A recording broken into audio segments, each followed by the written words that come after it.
In 1978, the Joint Admissions and Matriculation Board, or commonly known as JAM, was formed by the federal government under the leadership of then General Olusegun Obasanjo to unify and centralize the process of university entrance exams.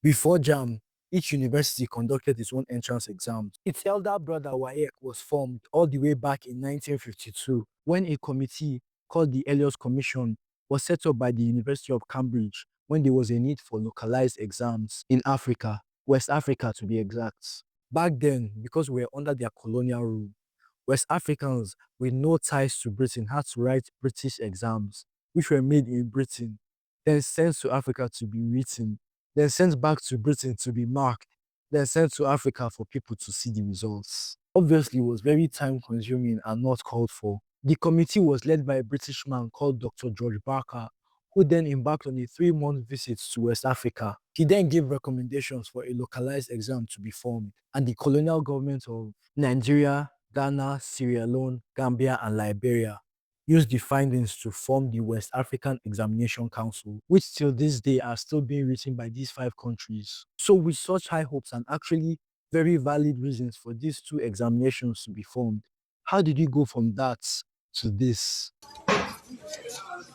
After 7, and they did the exam. The next book we work at the exam. You wait a touch with the Yagomaga. Mudas. How? Ganesi. Jesus, eh? Ganesi, yeah. They say it's conducive. They say it's conducive. They say it's conducive. They say it's conducive. They say it's conducive. 11 minutes after 10. They say it's conducive that we should give them space. After 11 minutes after 10, I say writing it down. When you see videos like this, what's the first thing that comes to your mind?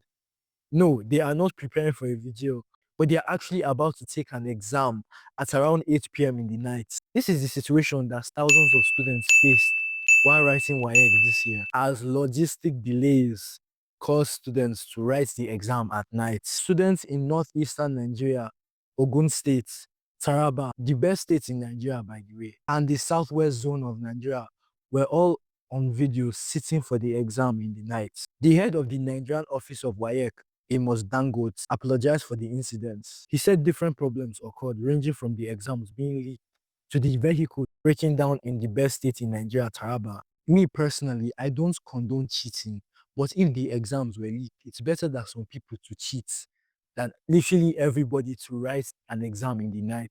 You want to stop malpractice, but guess what? Writing exams in the night will just increase the chances of it happening.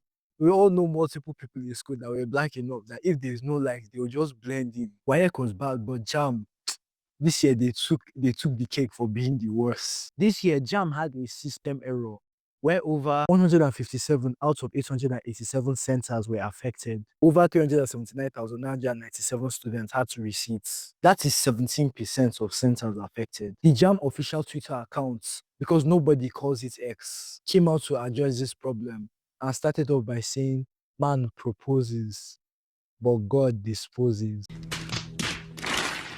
Why was I born in this country? Whoever tweeted this, throw them and their family in prison for this. This is actually treason levels of bad. This is taking personal responsibility out of your own incompetence because you're trying to say that this is God's will. The JAM registrar broke down in tears over this. Despite being able to identify the source of the problem and the affected centers, we are conscious of the painful damage it has inflicted on the reputation of JAM. As registrar of JAM, I hold myself personally responsible, including for the negligence of the service provider and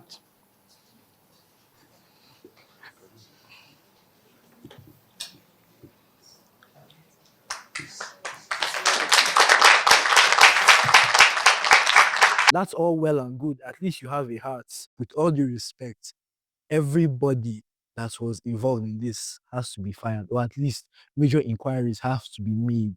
17% of centers with 379,000 students affected. Like, you have a whole year to prepare. This is your only job. To end this video, because I'm just ranting a bit, if we want to change Nigeria, we have to start in the education system, because education, like the family, education is the backbone of any society. The vast majority of children have to go through schooling. So if it's bad, the society is actually going to be bad. Some people have this whole mentality that, oh, school is a scam, school is not needed. No, especially primary and secondary. If you say that about uni, maybe you might be right. But primary and secondary school is absolutely needed. You won't know the value of education if you've never had to worry about your teacher bringing you out of class because your parents hadn't paid your full school fees. You won't know the value of education if you've never had to have your parents choose between you and your siblings for who they'll pay their school fees for, because the money just isn't enough. Now, thankfully, I never had to go through this, but this is just the truth. Education is valuable. Let's stop acting like it's not. Now look at schools now, especially public schools. I know they aren't paying them well, but some teachers just do not care. They don't care about the child's education. They just do not give a crap. And some, I'm sure, actively hate teaching, but they just do it because that's the only job. The whole educational system has to be revamped in Nigeria. And this year, this is just a reminder of the sad truth. We can't keep on acting like everything is okay because there's fire on the mountain. I would have played the song, but I don't want to get copyright strike by YouTube. Do what you can. Give away books.